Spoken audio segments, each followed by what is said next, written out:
Defence says that a British soldier killed in Afghanistan on Saturday was trying to defuse a Taliban bomb. The senior explosives expert was named today as 30-year-old Staff Sergeant Olaf Schmidt of the Royal Logistic Corps. His wife Christina said that she took comfort knowing that her husband had saved countless lives. But are we as a society doing enough to help those who risk their lives for us? Last year, according to official figures, 24,000 personnel left the armed forces in search of a job. The MOD says that within 12 months, 96% of these found employment. But despite that assurance, there's still much criticism of the lack of practical and financial support on offer. Hugh Andree is a former army officer who wants to help thousands of veterans find jobs. He argues that businesses in the UK have failed to appreciate former soldiers' skills and experience. He joins me in the studio. Thanks for coming in. Now, thank you for having me. I'm slightly confused by this because I looked at the Army website today and it made much of the opportunities that ex-soldiers and other servicemen would find. They get great education, great training, so why do they need your help? I think let me be very clear. The MOD is doing a great deal to try and support their service leavers, but they're not a recruitment business. I think you'll find that figure, the percentage, actually reflects the amount of service leavers who signed on with the Inland Revenue. Now, to do what, I cannot answer. So it's possible they're working in pubs? It could be they were working in a pub, on a farm, and let's just think back to yesterday's Daily Mail. Corporal Finney, George Cross, who's been responsible for probably hundreds of thousands, if not millions of pounds of equipment. This was the youngest George Cross ever, wasn't it? The youngest George Cross ever. Working in a call centre. Now, no disrespect to call centres, but surely we can do more with someone with those skills and experience. I think if I can just highlight some numbers, 20 to 22,000 service leavers, on average, leave the armed forces every year.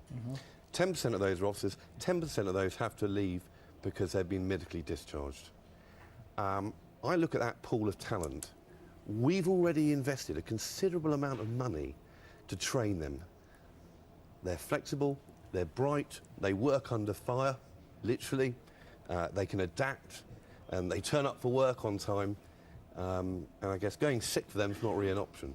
So I think that we need to do more to assist them to make that transition and to utilise the skills and experience that they can bring to any size company in the UK. So what does your company actually do? Because it sounds to me as though, in effect, you're a sort of employment agency for former service personnel. Is that it? We are. I mean, our aim is threefold. One, to find the right jobs for service personnel, to essentially advise them on the skills that they have and how best to transfer those. When you say the right jobs, can I just interrupt there? Because you know, it's pretty well known that a lot of service personnel, particularly those who've been in combat, come out damaged in all sorts of ways, not just physically damaged. Sure. Is it easy to place these people? Yeah, it is easy, and there are those who are aircraft technicians, there are engineers, there are doctors, there are those who will clearly find jobs somewhat easier than others.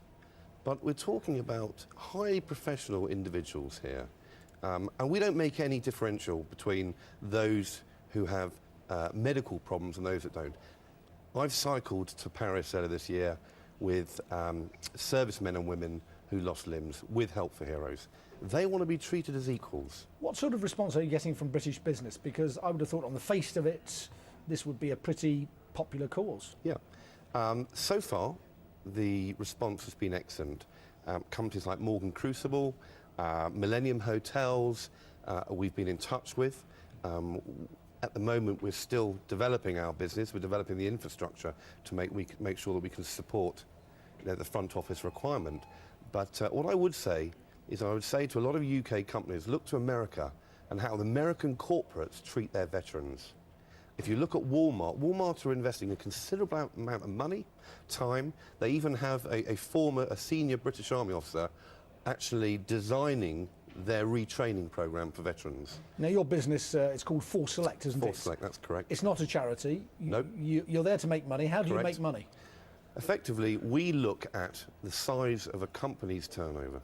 If you're a small family-owned concern in Sheffield, Leeds, Manchester, Glasgow, then essentially we will look at the turnover of your business and effectively we charge a fee based on what you can afford. Our duty is to make sure that no companies are excluded, whatever So you size. don't charge Tesco the same as you would charge a No. cake shop in Stoke-on-Trent? No.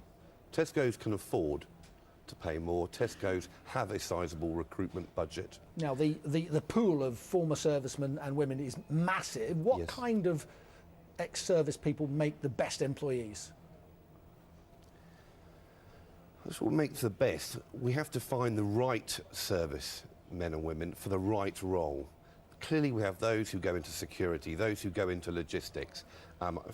Just this morning I had a US logistics company ring me up, say, love what you're doing.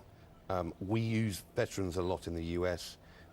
We've got 2012 to think about, and we want bright, adaptable, motivated staff working here. It sounds a worthwhile task. Good luck. Thank you Many very thanks for much. coming in. Thank you for having me. Now, today's numbers. The FTSE 100 closed up almost 60 points at 50.